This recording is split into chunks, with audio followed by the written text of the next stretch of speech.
Pleasant day to the grade 9 Socrates of our laboratory high school. Today we'll be having another video lesson on variation, and that is all about inverse variation. But before that, I would like you to look into this tree, and I want you to observe what is common with this tree. We have here a graph, a table, and an equation. I want you to comment down your observation into the commonality of this tree. Alright, inverse variation. The following statements are equivalent when it comes to inverse variation. Y varies inversely as X. Dun sa last video lesson natin, we have Y varies directly as X. Diba? This time, Y varies inversely as X. Or pwede rin naman natin sabihin na Y is inversely proportional to X. Magkamukha lang yan. Or pwede rin natin sabihin that Y is equal to K over X. K divided by X. Dun sa direct variation, our equation is always Y equals K times X or Y equals KX. Pero dito sa inverse variation, Y is equal to K divided by X. Kaya magkabaliktad sila, no? Magkabaliktad ang direct variation at ang inverse variation. But this is for some non-zero constant K. So that the formula in solving for K or the constant of variation will be K equals X times Y. Dun sa direct variation, para makuha natin si K, that is equal to Y over X, Y divided by X. Dito naman sa inverse variation, para makuha natin si K, we multiply X and Y. Okay? Kaya talagang magkabaliktad sila. Sa direct variation, nag-divide tayo. Dito sa inverse variation, tayo ay nagmumultiply ng X and Y to get the value of the constant of variation. Okay. Since direct variation is Y equals KX, where this means K times X, then inverse variation is the opposite. Y equals K divided by X. Ayan na siya. K over X. Magkabaliktad. Inverse variation in function tables. Inverse variation formulas, ito yung dalawa na yun. Y equals K divided by X or XY equals K. Even this table, can we answer this question? Is this an inversely proportional? Example daw ba ito ng inverse variation? Paano natin malalaman? We use this formula, K equals XY. Pag magkakamukha, yung nakuha natin na K, then that is an example of inverse variation. Kasi sabi natin, di ba, ang K, constant of variation ay hindi dapat nababago. Dapat lagi siyang fix. Fix ang kanyang value in a certain set of tables or set of values. So let us check here.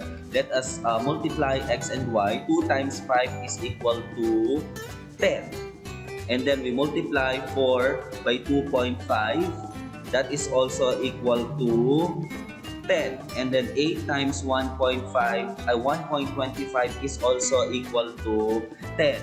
So that means the value of the constant of variation in these given table values is always equal to 10.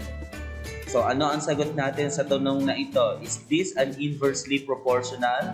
The answer would be yes, because XY is equal to 10. And 10 is our constant of variation.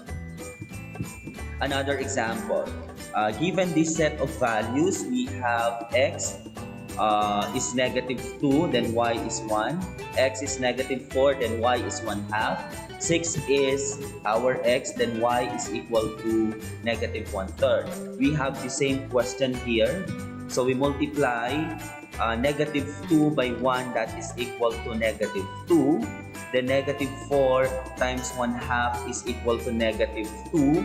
Then 6 times negative 1/3 is also negative 2.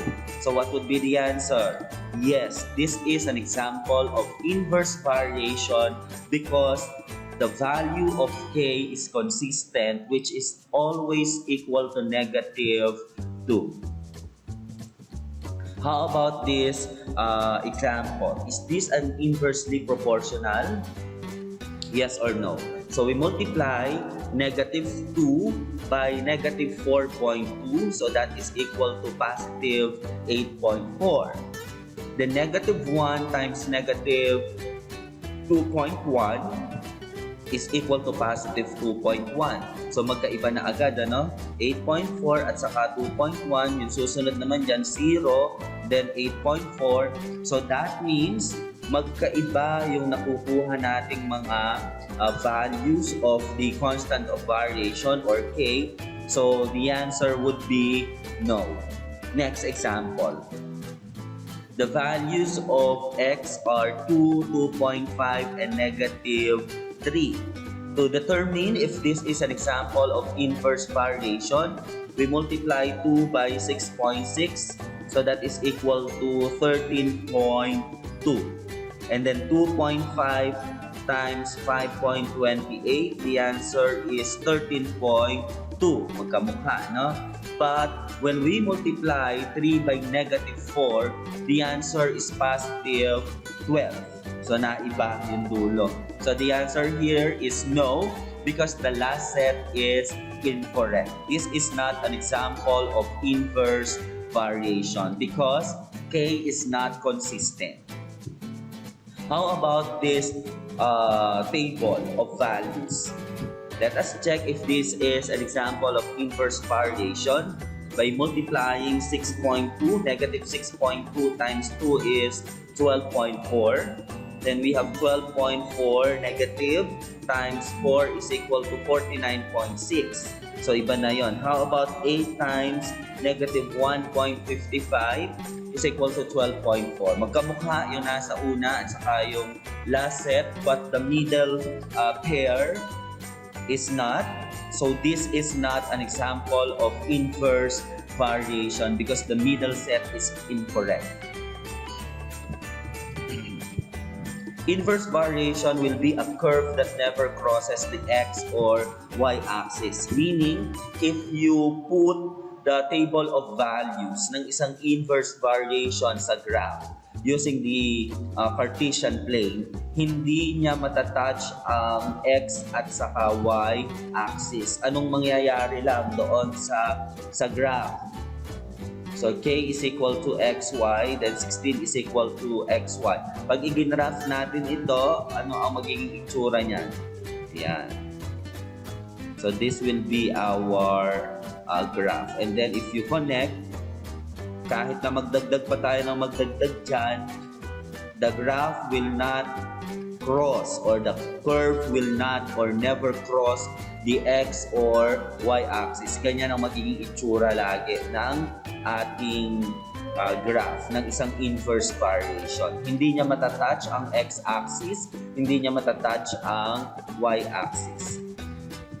So that will be all for inverse variation. If you have any questions with regards to what we discussed this afternoon, please feel free to send a message in our group chat and I will be answering all of those. I am hoping that you are all staying at home, keeping yourself safe from the virus as well as your family.